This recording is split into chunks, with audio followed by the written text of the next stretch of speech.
It was the kind of morning that felt like a warm hug. Sunlight filtered through the maple trees lining the schoolyard, and the crisp air carried the scent of autumn. Silverwood Elementary buzzed with youthful energy. Children ran across the playground with their backpacks bouncing, teachers greeted each other with coffee cups in hand, and the cafeteria staff prepared lunch trays behind the scenes.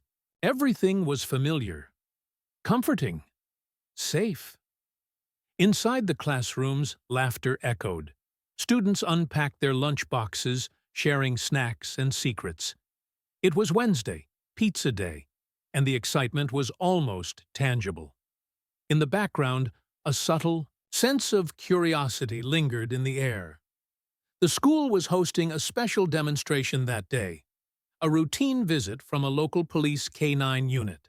Officer Daniels, a friendly, no-nonsense handler, introduced his loyal partner, Valor, a 7-year-old Belgian Malinois trained in narcotics detection and public safety. Children gasped with delight as Valor trotted in proudly, his vest gleaming under the fluorescent lights. His ears twitched with every sound, his nose twitching with instinctual purpose. Officer Daniels explained how K-9 dogs helped protect schools and communities. It was supposed to be an educational event, interactive, harmless, and memorable. But no one, not a single student or teacher, had the faintest idea that by the time the demonstration ended, the entire school would be on lockdown. No one could imagine that Valor's visit would uncover something so chilling, so unexplainable, that it would make national headlines. And at the center of it all would be a quiet girl named Avery Hale, and a lunchbox that should have just held a sandwich and apple slices. Silverwood Elementary was about to be shaken to its core, and it all began with a single bark. As Officer Daniels gave the signal, Valor walked confidently down the hallway, nose scanning the lockers and backpacks with precision. Teachers smiled, and children giggled nervously as the dog passed, thrilled to be part of something so official. He was nearly halfway through the routine check when something changed. Valor slowed down, then stopped completely. He stood beside a desk in Miss Arlo's fifth-grade classroom, his body tense, head lowered. His nose hovered over a pale blue lunchbox resting quietly atop a desk. The desk belonged to Avery Hale. The room fell into silence. First, the kids thought Valor was performing a trick. But Officer Daniels's expression turned serious. He tugged lightly at Valor's leash, but the dog didn't budge. Instead, Valor let out a low, persistent growl, then barked sharply, once, twice, a third time. It wasn't a bark for attention. It was a warning. Miss Arlo instinctively stepped in front of her students, shielding them with one arm as she gently reached for the lunchbox. Avery looked confused, frightened. She whispered, "Is something wrong?" But no one answered. All eyes were locked on the dog, whose entire body now seemed to hum with urgency. Officer Daniels radioed the principal. "We may have something," he said with unnerving calm. Children began whispering to each other. Some even stood up, craning their necks for a better view. Miss Arlo picked up the lunchbox slowly, as if it were made of glass. Avery kept insisting she didn't understand. "It's just my lunch," she murmured. "Just peanut butter and crackers." But Valor knew better, and in seconds, the truth would literally fall at their feet. As Miss Arlo turned the lunchbox in her hands to reassure the shaken girl, there was a faint, almost imperceptible sound. Click. Then, clink. Something dislodged. A tiny metallic object dropped from the side of the lunchbox and hit the tile floor with a cold, mechanical sound. It bounced once, then rolled to a stop near Officer Daniels's boot. For a moment, No one breathed. The children didn't understand what they were seeing. But the adults? They knew this wasn't part of the demonstration. Officer Daniels knelt swiftly, scooping up the object. His face turned pale. It wasn't a toy. It wasn't even a common household item. It was a microdrive, small, silver, and deliberately hidden. The kind of device that doesn't belong in a child's possession, and certainly not inside a lunchbox. Principal Rayner rushed into the classroom, having been summoned seconds earlier. He took one look at the object, accepted it from Daniels, and studied it carefully. His brow furrowed, and then his expression froze. A muscle twitched in his jaw. The room had gone eerily quiet, except for the faint hum of fluorescent lights overhead. Without looking up, he spoke in a low, steady voice that sent a ripple of panic through every adult in the room. "Call the FBI," he said. Immediately, gasps erupted. Miss Arlo instinctively pulled Avery close. Students exchanged wide-eyed stares, confusion giving way to fear. In a matter of seconds, a normal school day had transformed into a high-stakes mystery. And no one, not Avery, not the principal, not even Officer Daniels, could explain how. Or why a sensitive data device had ended up in the hands of a fifth-grade girl who claimed she didn't even know what it was. But Valor had found it, and nothing would ever be the same again. Avery Hale wasn't the kind of student who drew attention. In fact, most people barely noticed her during recess or in the cafeteria. She was new to Silverwood Elementary, having just moved to the town with her mother a few months ago.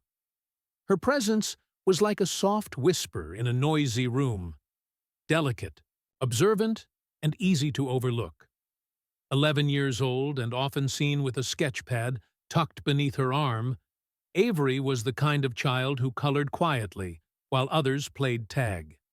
She had big, thoughtful eyes and a gentle smile that teachers adored. She wasn't a troublemaker. She didn't talk back. If anything, she was too polite, almost painfully shy. Her homeroom teacher, Miss Arlo, once described her as a daydreamer with the soul of a poet. At home, Avery lived in a modest two-bedroom apartment with her mother, Meredith Hale, a night shift nurse at the local hospital. Her father wasn't in the picture, hadn't been for years, and while Avery didn't speak much about her past, she carried an invisible weight behind her. Soft-spoken words. She loved reading mystery novels and had an unusual affection for puzzles, often solving complex riddles meant for much older kids. When she smiled, it was genuine. When she laughed, it lit up the room. And when she offered to help her classmates, it was without motive. Pure kindness. That's what made what happened all the more unthinkable. How could a girl like Avery, quiet, sweet, harmless, be at the center of something so dark? How could she possibly be connected to a device that had triggered a federal investigation? And more importantly, why was she the one who carried it? As Avery sat in the principal's office, a wave of unease rippled through Silverwood Elementary. Word travels fast in a small school, especially among children who thrive on curiosity. Whispers slithered through the hallways like smoke, curling around lockers and slipping beneath classroom doors. I heard she brought something dangerous. No, my brother said it was a bomb. Someone said the FBI's coming for her. Teachers did their best to hush the gossip, redirecting attention to math lessons and reading time, but the students' imaginations had already taken flight. Some were scared, others were intrigued. A few began making up stories entirely, spinning theories that had no basis in truth. She was probably trying to impress someone. I bet her mom's a spy. The air was thick with judgment and fear. Even kids who had once shared crayons with Avery now stared from afar, their eyes filled with suspicion. In the lunchroom, her seat at the end of the table sat untouched. On the playground, no one asked if she wanted to join the game. It didn't take long for adults to notice the change. Miss Arlo, deeply shaken by what had unfolded in her classroom, tried to protect Avery's privacy. But Principal Rayner had no choice. By protocol, the school had to cooperate with federal authorities. That meant questions, interviews, suspicion. And yet, through it all, Avery remained silent, tucked away in a chair outside the main office, her small frame dwarfed by the oversized blazer someone had draped around her shoulders. She looked lost, terrified, alone. The kind of loneliness that no child should ever feel, especially when they didn't even understand what they'd done wrong. Inside the cold, sterile office, Avery Hale sat curled in a chair, knees tucked against her chest, her small hands trembling in her lap. Her eyes, red-rimmed and glossy, stared at the floor as though trying to make sense of it. A tissue sat untouched beside her. Her backpack remained unzipped, its contents scattered from earlier, when security had checked it. Her world, once filled with crayons and storybooks, now felt like a crime scene. "I swear, I don't know what that thing is," she whispered, more to herself than anyone else. "I didn't put it there." The school counselor knelt beside her, trying to offer comfort. "Avery, we believe you. We just need to understand how it got in your lunchbox." But how could she explain something she didn't understand? She had packed her own lunch that morning: peanut butter crackers, apple slices, and a juice box. She even remembered checking the lunchbox twice, as she always did. Her mother had left early for her shift and hadn't even seen her off that day. There was no one else at home, no visitors, nothing out of place. And yet, something clearly was. "I'm not in trouble, am I?" she asked, her voice cracking. "Please, I didn't do anything." The counselor offered a soft smile, but even Avery could sense the tension in the adults' eyes, the uncertainty in their answers. Everyone was walking on eggshells. Outside the office, an unmarked black SUV had already pulled up. Inside, a girl who had never broken a rule in her life sat sobbing, caught in a whirlwind of suspicion, mystery, and fear. And the truth had yet to be discovered. But it was waiting, buried just beneath the surface. The moment Principal Rayner uttered the words, "Call the FBI," Silverwood Elementary transformed. What was once a place of spelling tests and recess turned into a locked-down fortress. Hallways cleared in seconds. Classrooms were bolted from the inside. Teachers huddled their students together, shielding them with reassurances they didn't quite believe themselves. Fear crackled in the air, raw and electric. The sound of approaching sirens shattered the tense silence.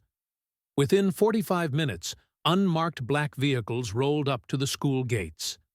Out stepped federal agents, men and women in dark suits, with clipped tones and watchful eyes, clipboards in hand, guns holstered, purpose written all over their faces. Parents were alerted immediately. Phones rang off the hook. Dozens showed up within minutes, some screaming, others sobbing, all demanding answers. But no one had any. Not yet. The FBI worked fast. Classrooms were swept, lunch boxes inspected.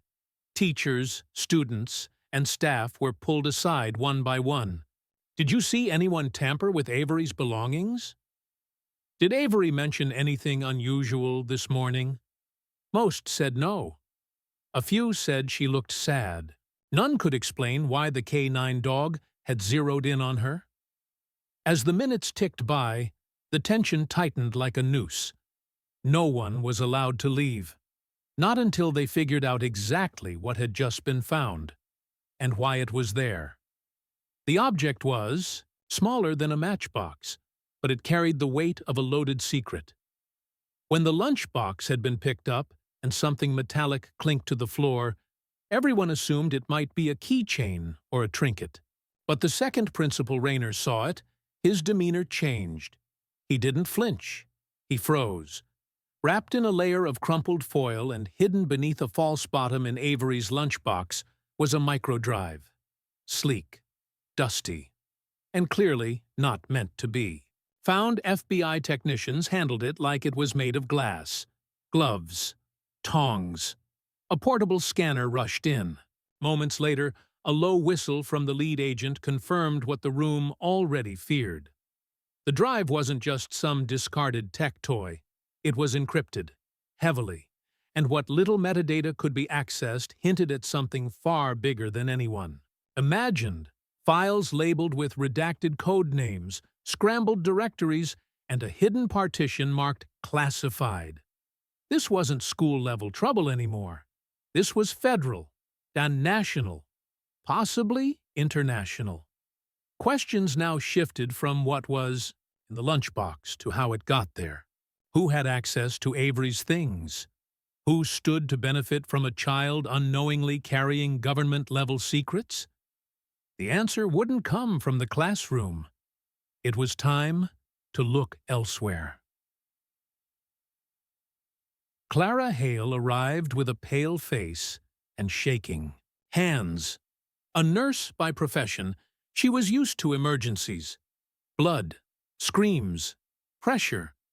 But this, being escorted into a locked school building by federal agents to talk about her 11-year-old daughter, this was different. This was personal and dangerous. As she stepped into the office and saw Avery curled up in the corner, her entire body trembling, something in Clara broke. But before she could hug her, the agents asked her to wait. They showed her the microdrive, and that's when her reaction changed everything. Clara didn't ask what it was. She didn't squint in confusion. She recognized it. Her knees buckled. One word escaped her lips. So quiet, it was barely a whisper. "Oh, God." She sank into the nearest chair, face pale as paper, lips trembling. Tears sprang to her eyes. Not the kind driven by fear, but by the crushing weight of long-buried guilt. I thought I destroyed it," she murmured. "Years ago. I thought it was gone." The agents leaned in. "You know what this is?"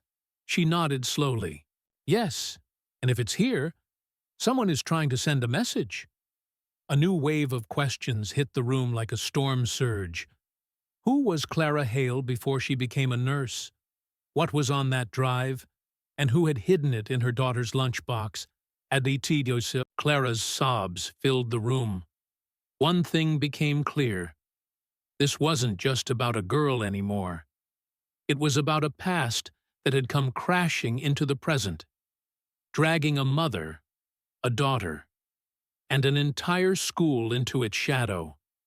For 11 years, Clara Hale had protected her daughter from a dangerous truth, one that now clawed its way out of the past and landed right in their laps.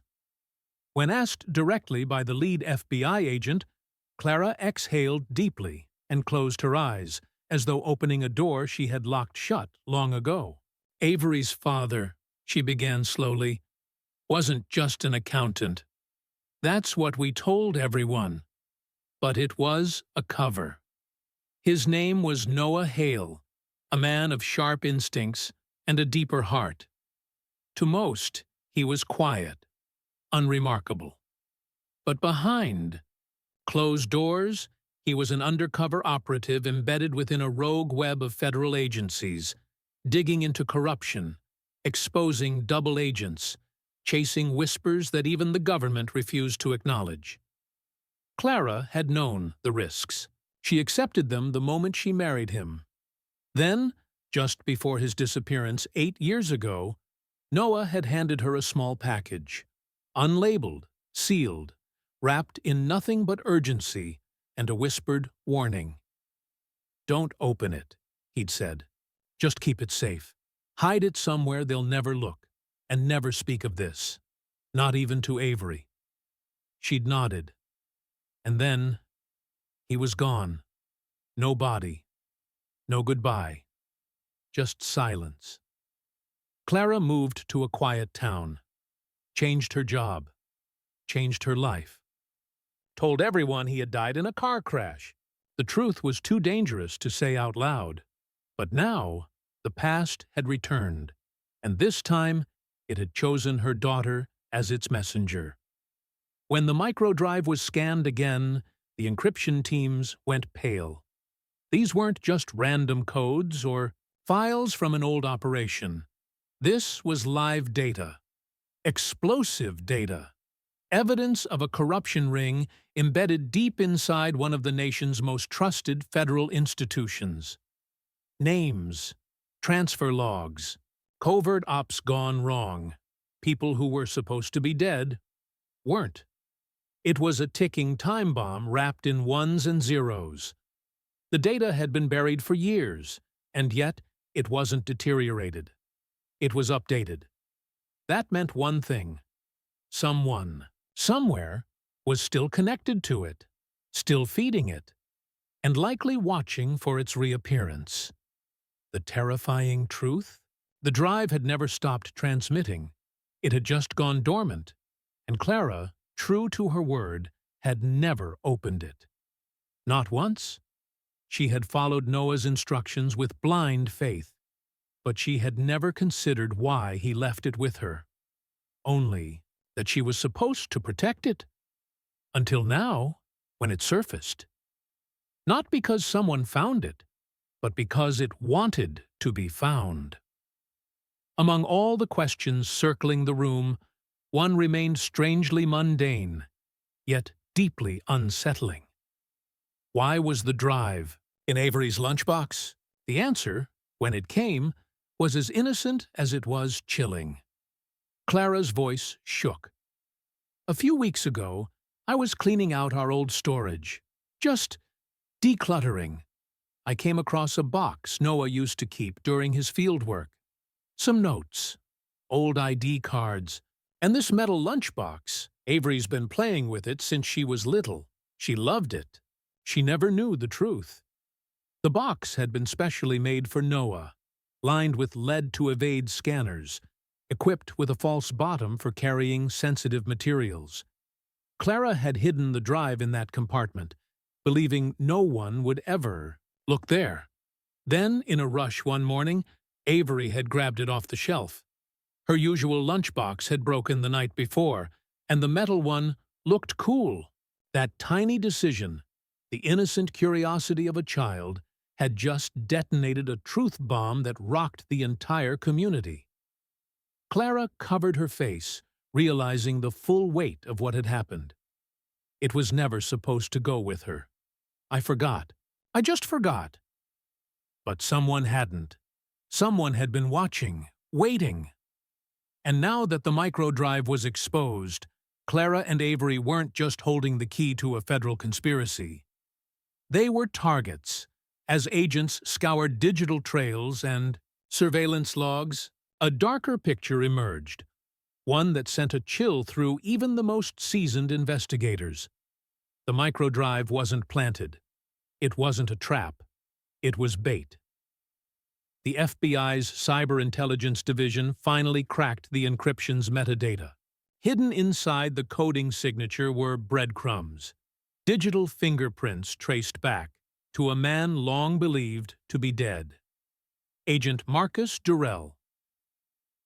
Once a top-tier intelligence operative, Durrell had vanished off-grid 7 years ago after betraying his agency and erasing his trail. Rumors whispered he'd joined a clandestine rogue network, working to dismantle law enforcement systems from within. It all clicked. The moment the drive went live again, when Avery unknowingly brought it to school, the signal reawakened interest from Durrell's old handlers. They hadn't been looking for Clara or Avery. They were watching for the drive. The surveillance footage confirmed it. Unfamiliar figures lurking in vehicles near the school for weeks. Same vehicles, same faces. No student on their radar, just a building, a location. No one knew how close danger had crept. The truth was clear. Now, Avery had never been the target, but she had become the fuse that lit a fire. Someone very powerful wanted to keep buried. And then there was Valor, the dog that changed everything. His instincts had once saved lives in war zones and narcotics, raids, but this time it wasn't drugs, bombs, or explosives he detected. It was a scent from a buried case file. Valor had worked with Agent Noah Hale years ago, briefly during surveillance operations involving Agent Durrell. Unbeknownst to anyone, the metal lunchbox had retained residual trace scents. To human noses, meaningless. But to Valor, it was a signal. A familiar echo. Something that didn't belong in a child's lunch. He froze, barked, sniffed again. When the trainers saw Valor's behavior, they didn't hesitate. Something was wrong. Deeply wrong. His reaction wasn't a false alarm. It was a memory. An old enemy's trail, reignited. Valor didn't just find a hidden drive, he found the beginning of justice. In the days that followed, the school returned to a new normal, if such a thing could exist after what had happened. Clara and Avery were quietly relocated under federal protection, given new identities for a time, and offered therapy. The town was told little, just that a national security event had been handled, but the truth didn't vanish. An internal investigation was reopened. Agents long retired returned to their posts. The microdrive, once buried beneath years of dust and silence, had cracked open a dormant case that could unravel decades of rot. And in a small hallway near the school's administrative office, something quietly appeared. A framed photograph, black and white. Simple. It showed a man in plain clothes, smiling gently, kneeling beside a younger Valor, both looking toward the camera. A small plaque read, Noah Hale, parent, protector, patriot, lost but not forgotten. Few knew the full story, but those who did, they would never forget what was almost lost to history, and what one girl unknowingly carried in her lunchbox. That changed everything. A week had passed since the chaos, since federal agents filled. The hallways, the classrooms fell silent, and a metal lunchbox changed everything. Now, the sun spilled gently over the windows of Silverwood Elementary. Avery Hale walked through the school's front doors, not hidden behind her mother this time, not clinging to the edges of the hallway to avoid stares. She walked with quiet strength, not loud, not boastful, but certain. Students paused when they saw her. A few whispered, but this time there was no suspicion in their eyes, no fear, only awe. Some even nodded to her, respectfully. A boy she'd never spoken to offered to carry her books. Another girl from her class left a tiny hand-drawn note in her locker with just 3 words. You were brave. And Avery smiled, not because everything was perfect, but because she had walked through something no child should ever face, and come out the other side with her head held high. Teachers looked at her differently too, not with pity, but admiration. She had become a quiet symbol of courage. That day, as she passed the main office, she paused beside the photo of her father. She didn't cry. She simply pressed her hand to the glass and whispered, "Daddy, they know now." That afternoon, something special happened. During recess, while children were scattered across the field, A familiar vehicle rolled slowly onto school grounds. The teachers paused. Whispers rippled across the playground. And then Avery saw him, Valor. The heroic K9 trotted across the grass beside his handler, tail wagging, eyes alert and calm. He looked different outside his uniform. Freer, lighter, almost proud. Avery didn't hesitate. She ran. The moment she reached him, she fell to her knees and threw her arms around his thick neck. Valor didn't bark. He didn't flinch. He simply leaned into her embrace, as if he'd been waiting. "I missed you," she whispered, her voice trembling but steady. Then, so softly the handler nearly didn't hear it, she added, "Thank you for finding my daddy's truth." The handler, a quiet man with gray in his beard and warmth in his eyes, knelt beside her. "You helped us too," he said. "You reminded us why we do what we do." As Valor licked Avery's cheek, the children who once whispered now clapped. They gathered closer, drawn not by fear or gossip, but by admiration. Hope had returned to Silverwood, and for the first time in weeks, the day felt normal, but better than before, because now a little girl had found her voice, a family had reclaimed their story, and a hero, four-legged and loyal, had reminded the world that even the smallest clue, in the most unexpected place, can shine a light on buried truths and lead the way toward healing. In a world where silence often hides the deepest truths, it took the bark of a dog, the courage of a child, and the echo of a long-lost father's love to bring justice into the light. Avery was just a girl, quiet, shy, ordinary in the eyes of most, but behind her gentle smile lived a legacy she didn't even know she carried. And when the moment came, when a piece of her past slipped from a lunchbox and shattered the calm of an entire school, it didn't ruin her. It revealed her. Because sometimes the people with the softest voices are the ones who hold the loudest truths. Because innocence can carry the weight of history. And sometimes, even the smallest hands hold the biggest secrets. In the end, it wasn't about espionage. It wasn't about technology or danger. It was about a family's story. Hidden, buried, almost forgotten. Finally coming to light.